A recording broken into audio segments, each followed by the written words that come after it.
Hello and welcome to Elite Authors. I am Jessica Carolyn, host and award-winning author. We are so glad you're joining us today on Elite Authors. On the show, you'll hear about the inspiring stories of authors and their journey to publishing. We'll hear more about their book and the great impact they're making on the world. Today, we actually have a special guest who can help us along the journey to publishing. She is the founder and owner of the Right Fit Consultant, LLC, which provides writing, tutoring, and editing services. She has over 10 years of education experience in different capacities. She is a skilled editor of fiction and nonfiction with a specialty in inspirational and Christian-based writing. She's author, she's also an author of 7-Day Reset for the Mind, Body, Soul, and Spirit. At this point, you're probably wondering who this special guest is.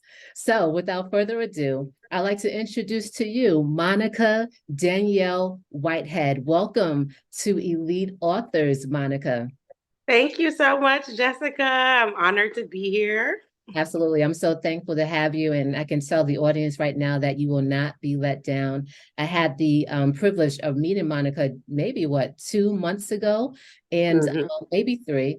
And, every conversation that we have had has definitely been a purpose pusher. She's just one of those people who just won't let you down in conversation. She's going to make sure that because she's living her best life, she wants others to live theirs as well. So no pressure from you, Monica. Oh, But viewers, you're definitely going to be left inspired and impacted.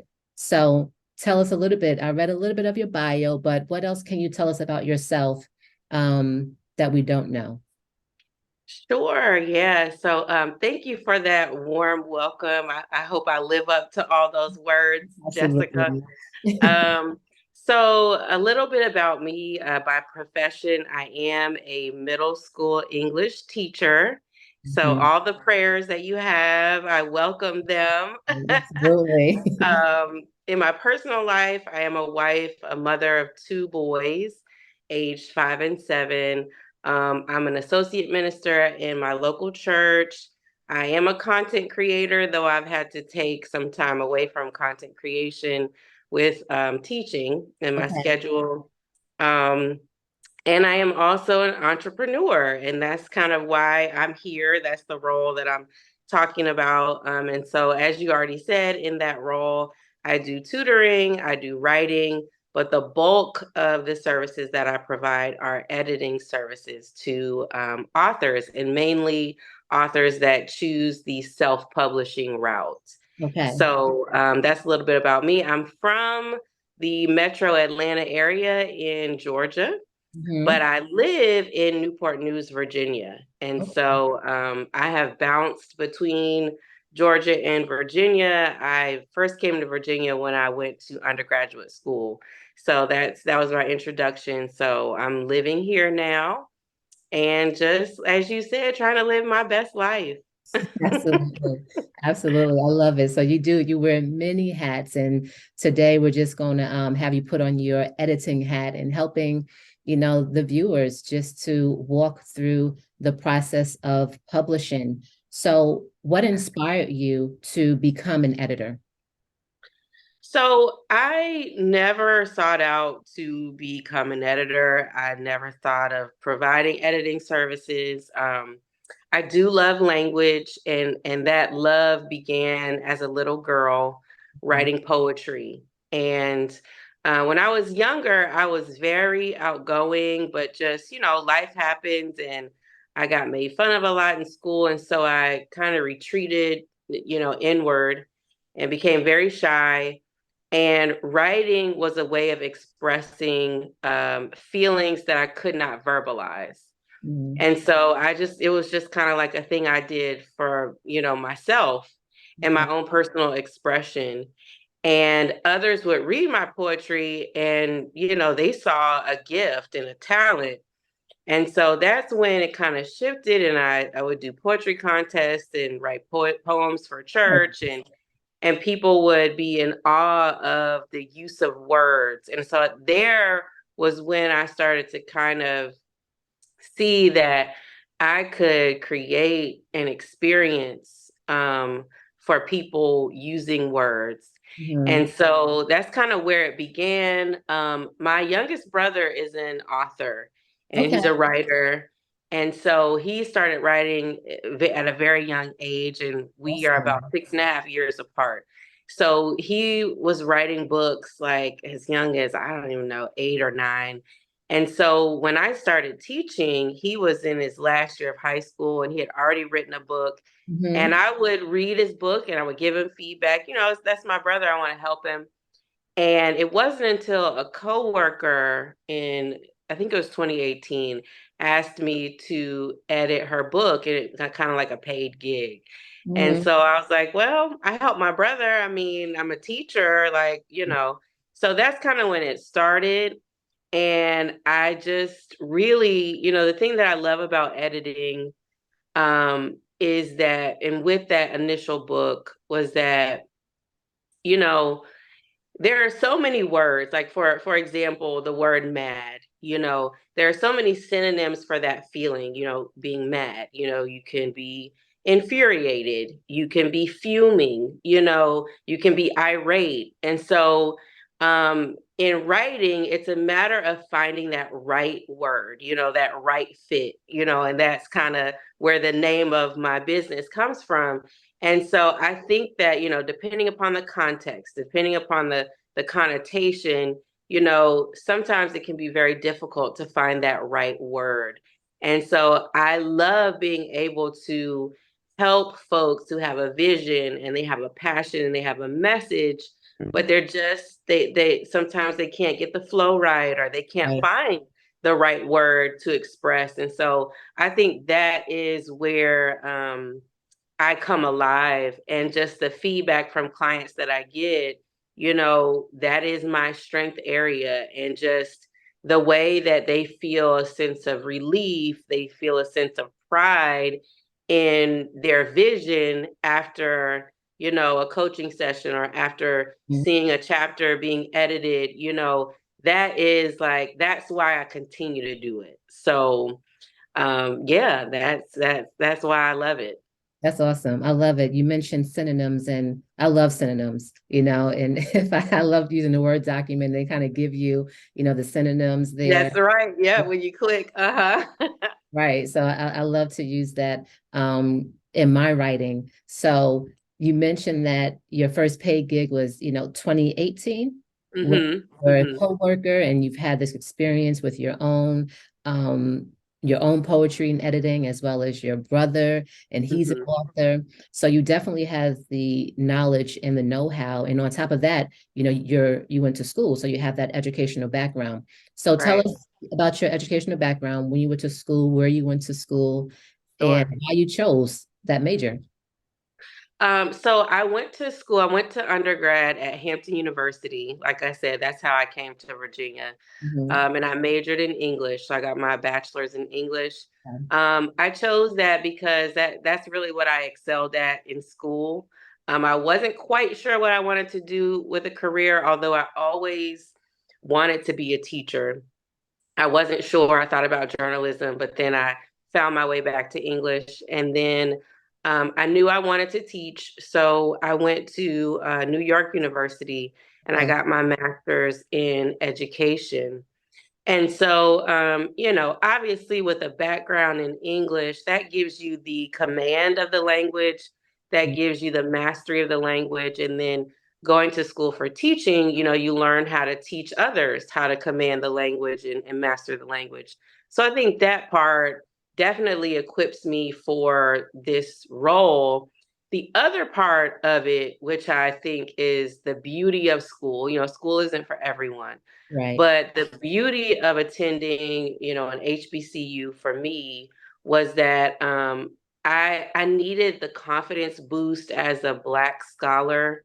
Mhm. Um, the high school I went to there was some diversity, but my classes were with predominantly white students, and sometimes that had a negative effect on me, and I had a few bad experiences. Okay. And so it gave me such a confidence to be around other Black scholars, and there's such diversity within the Black community as well. So getting to meet and study and dialogue with folks that were excelling and achieving from all over the East Coast, the West Coast.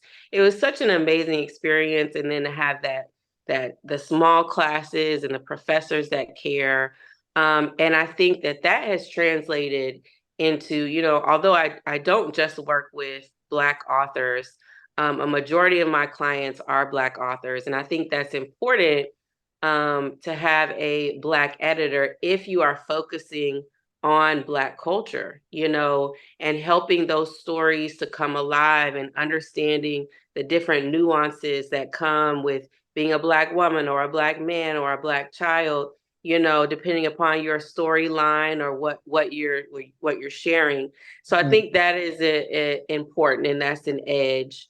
And then, conversely, going to NYU in New York, you get that experience where now it's not just within your own culture, but you're crossing cultures, you're crossing religions, you're getting an international experience in a big city. So I think that was, and then just dialoguing with brilliant minds and being stretched. So I think it is both the letters behind our name, but also the experiences with people. And I think the more obviously you read, but the more you experience real time life with other people, the better lens you have when you're trying to edit a work. That's true. That makes sense. That makes complete sense. Yeah. So we may have someone who's watching and, they're either thinking about writing or they are writing right now and really haven't gotten to the point where they need an editor. So what is the writing process? When should a writer start to edit?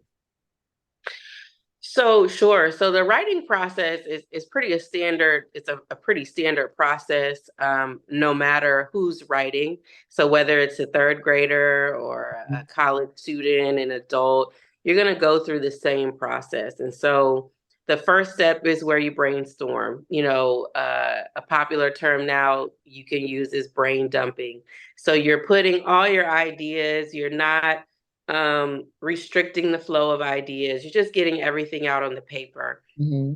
And then you start writing, you start drafting whatever it is that you have planned out.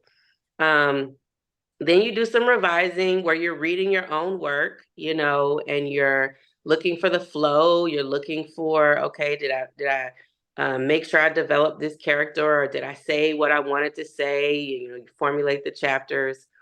And then, you're ready to edit. And at that point, so you want to finish, right? So if you set out to write a 5-chapter book, you set out to write 180 pages, you want to finish it and you want to look over it. And the reason for that is that you want to do everything that you can do before you hand it off to someone else. Right. And so that's the point where you're ready to get another set of eyes, another opinion, and you want to have some goals about what you want that editor to do.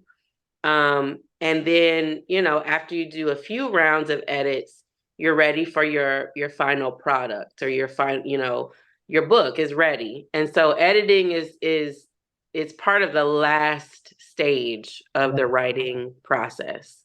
Right. Sometimes I know when I get to that point, I just need to leave it alone, because sometimes we look at it so much, we kind of end up missing things. So just kind of walk away from it for a couple of hours or a day or two, and then come back to it, and then start that editing process all over again, or the revision process. So it is definitely important to kind of give yourself a break. I'm not sure if you do that in your editing process when you look over it. So how many editing, I guess, how many times should a document be edited in your opinion? That's a great question. I think it depends on the type of writing you're doing and the type of editing that you're receiving. And Okay. so, for example, if you are a pretty skilled writer, you have done the type of writing that you're doing before, you've Mhm. done it before, then you're not going to have as many rounds of editing as a person who is brand new to the editing process. It's true. I would say, in general, um, a person will have, if they're with a skilled editor, you will have 2 rounds of editing, right? So your manuscript is finished. You Mhm. know, your editor will look at the entire work and give you some feedback. You'll go back with that feedback and make changes, and then allow the editor to review it for a second time. Mhm. But if you have given the editor something that's pretty rough, right, and not judging anyone's work, because I really do. I work with a lot of clients who don't consider themselves great writers, and it's because that it's just not something that they do.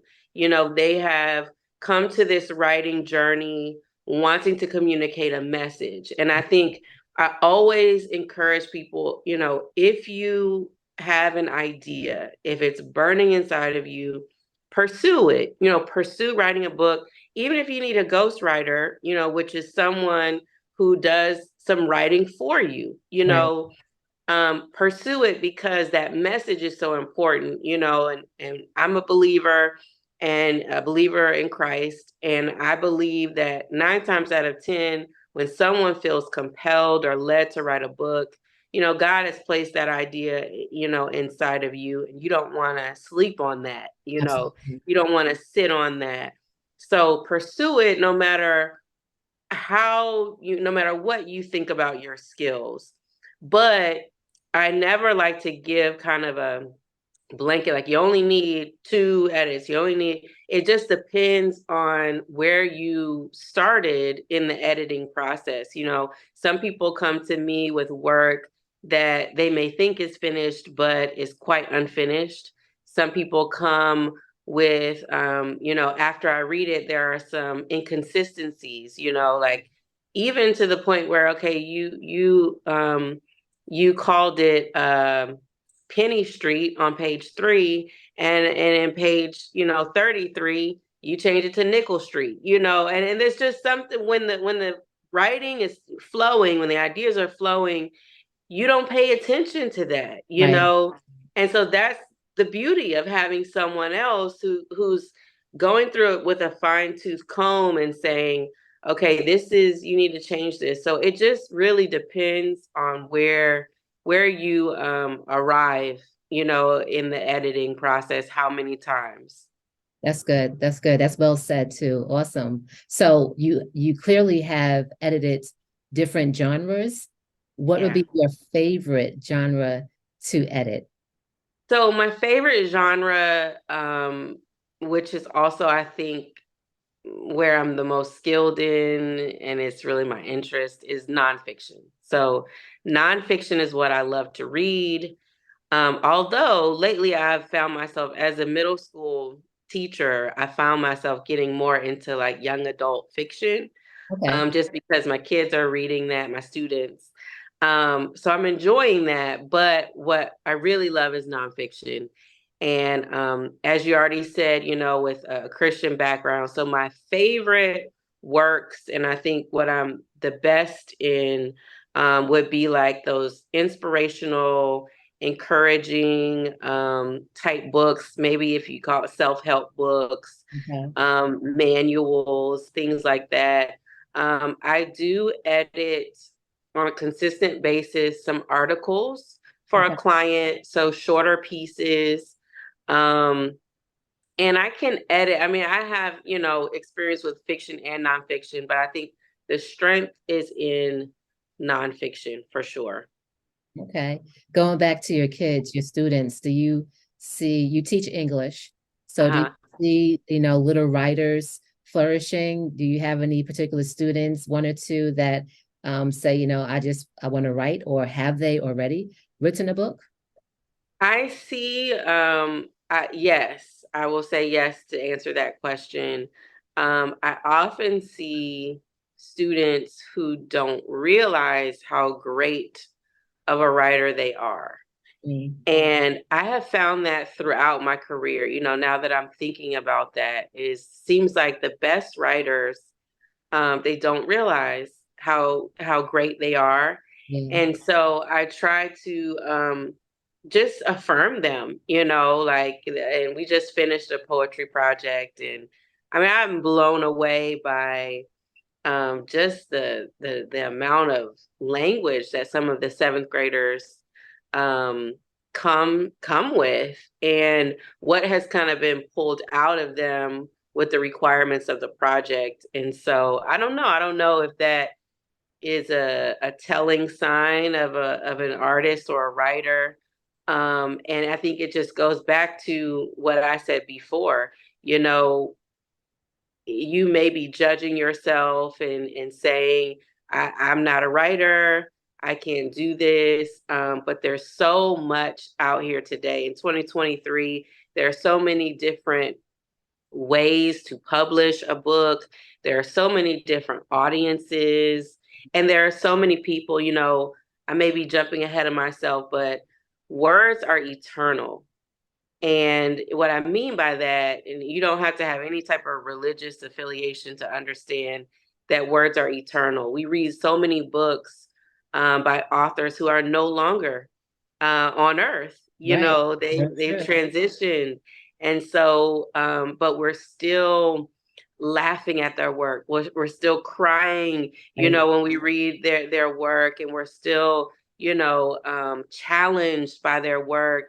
And so, even if you don't write a book, even if you're just writing letters to your nieces and nephews, your sons and daughters, um, you need to write something. Even if Yeah. you're just journaling, you need to share, your experiences and share your insights and share your testimony, because words live on, and it's words are rare in Absolutely. that so many other things pass away, so many other things change and move on, but words are eternal. And so if you are feeling discouraged, don't be discouraged. You need to start writing.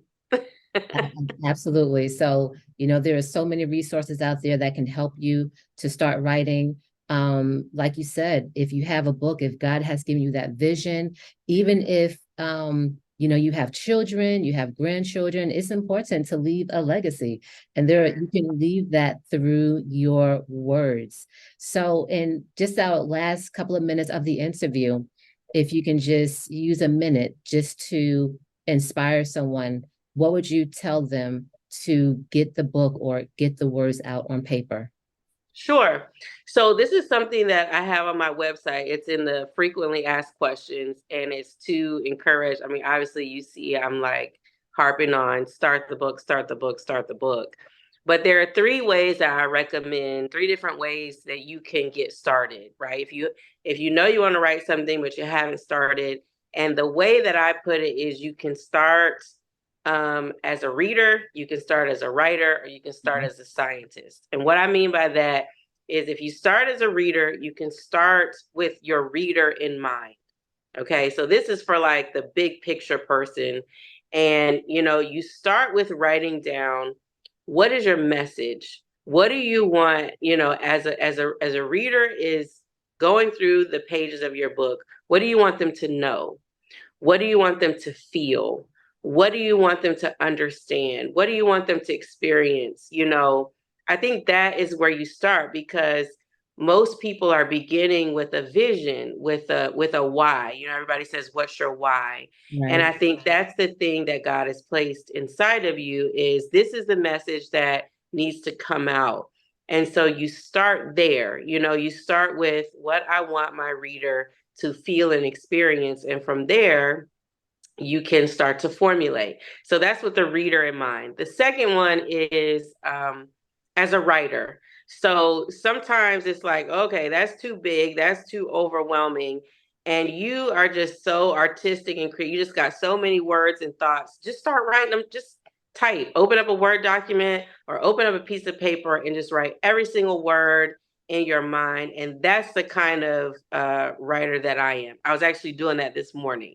So I woke up at like 5 a.m. and I had all these images and words, and I was just like writing down, and it may not make any sense. You might start with concrete, tangible objects like an orange or a tree, a mug, and then you move to like an actual piece of dialogue that you hear, but everything is just scribbled.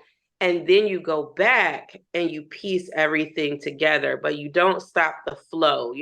If you got ADHD and you can't stay focused, that's for you. That's what we call free writing, right? So that's one of the ways that you can begin. The last one I call scientist because it's way more. It's for folks that are maybe a little type A. You need structure. You can't be doing all that free writing. It makes you feel chaotic. So you can start in a much more structured way. Let's say you already know what your message is, then you can start doing more of a formal outline. So let's say you know that your book is going to be on marriage. So you can start delineating your chapters or your sections, your categories. So I know I want to write about marriage, or I know I want to write about being single, or I know I want to write about ministry. So then you start sectioning it off, right? So if you're talking about marriage, you may want to section it off by the first 5 years, or the honeymoon. And then you go to the first, 5 to 10, or, 10 to 15. Or you may want to focus on a topical structure where this is communication, and this is intimacy, and this is friendship, and this is money. So, if you have more of a mind that's structured and you already have an idea of what you want your book to be about, you can start there. That's why I call it the scientist. It's a method, it's not madness, it's just methodology. And there are lots of other ways, but I feel like that can kind of cover the different types of minds and learning styles. However you start, you can call a girlfriend up, or a guy friend, and say, hey, I got this idea. Don't share it with somebody who's going to discourage you. That's not what we want to do. Right. But if you need to hear, if you are auditory, you need to talk it out. Whatever you have to do so that seed that has been planted to write a book is not destroyed, then do it. But my advice is you just gotta start somewhere. Don't delay. If you're looking for a sign, this is your sign. Just get started. Just get started. This is your sign here to just get started. Thank you so much for those incredible tips and jewels. I promise the audience that they will not leave disappointed, and they are not leaving disappointed. So awesome. Thank you so much. Just quickly tell them how they can contact you. Sure. So the best way to contact me is just through email. It is the name of my business, The Right Fit Consulting, and that's WRITE, like writing, The Right Fit Consulting at gmail.com. And I will reply back in less than 24 hours. Awesome. Well, thank you, Monica, for being such an excellent guest today. We thank you guys for watching Elite Authors. We hope that you would catch us every month at the top of the month for a new and fresh author, inspiring you to become writers. You can start your writing journey even today. So we'll see you next time here on Elite Authors.